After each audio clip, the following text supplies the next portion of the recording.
Friends, इस video में हम बुद्ध के आंसू बुद्ध कथा शेयर कर रहे हैं। भगवान गौतम बुद्ध द्वारा दी गई उस शिक्षा की कहानी है जो उन्होंने उन युवकों को दी थी जिन्होंने उन्हें पत्थर मारा था।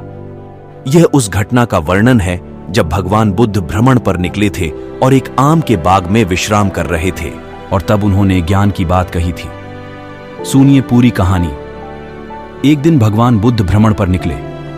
घूमते घूमते दोपहर हो चली थी। वे थक चुके थे। पास ही आम का एक बाग था। वे वहां चले गए। बाग में लगे पेड़ आमों से लदे हुए थे। कई आम नीचे गिरे हुए थे। महात्मा बुद्ध को तब तक भूख लगाई थी। वे पेड़ के नीचे गिरे आमों को उठाकर खाने लगे। भूख शांत हुई तो वे उसी पेड़ की छाया में विश्राम करने लगे। कुछ देर बाद बाग में कुछ युवक आए। आमों से लदे पेड़ देख वे पत्थर मारकर उन्हें तोड़ने लगे।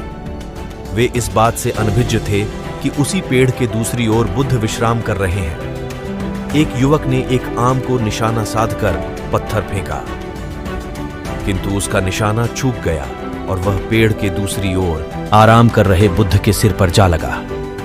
बुद्ध के सिर से रक्त की धारा बह निकली। अनहोनी की आशंका से तुरंत वे सभी युवक पेड़ की दूसरी ओर गए। वहां उन्होंने चोटिल बुद्ध को देखा। उनके सिर से रक्त बह रहा था और आंखों से अश्रुधारा। युवकों ने सोचा, अवश्य ही पीड़ावश बुद्ध की आंखों में आंसू छलक आए हैं। जिस युवक ने पत्थर फेंका था वह अपराध बोध से भर उठा और कहने लगा, भगवान, मैं क्षमा प्रार्थी हूं।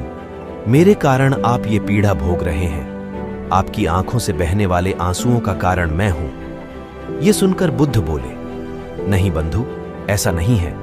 मैं सोच रहा हूं कि तुमने आम के पेड़ पर पत्थर मारा तो बदले में उसने तुम्हें मीठे फल दिए, किंतु जब तुमने मुझे पत्थर मारा तो मैं बदले में तुम्हें क्या दे रहा हूं? भय और अपराध बोध। यही विचार मेरी आंखों में आंसुओं का कारण है। दोस्तों, महात्मा बुद्ध सीख देते हैं कि हमें आम के पेड़ की तरह होना चाहिए। परोपकार की भावना से ओतप्रोत और सदा दूसरों के भले के बारे में सोचने वाला। फिर चाहे दूसरे हमारे बारे में जो भी सोचें या हमसे जैसा भी व्यवहार करें, मन में दूसरों के प्रति कटुता की भावना लाकर हम अपना मन मलिन कर लेंगे और मन की शांति खो देंगे। इसलिए सदा दूसरों का भला सोचें, भला करें। भलाई कभी व्यर्थ नहीं जाती। आज नहीं तो कल किसी न किसी रूप में उसका फल अवश्य मिलता है। मित्रों, आपको बुद्धिस्ट स्टोरी बुद्धा के आंसू कैसी लगी?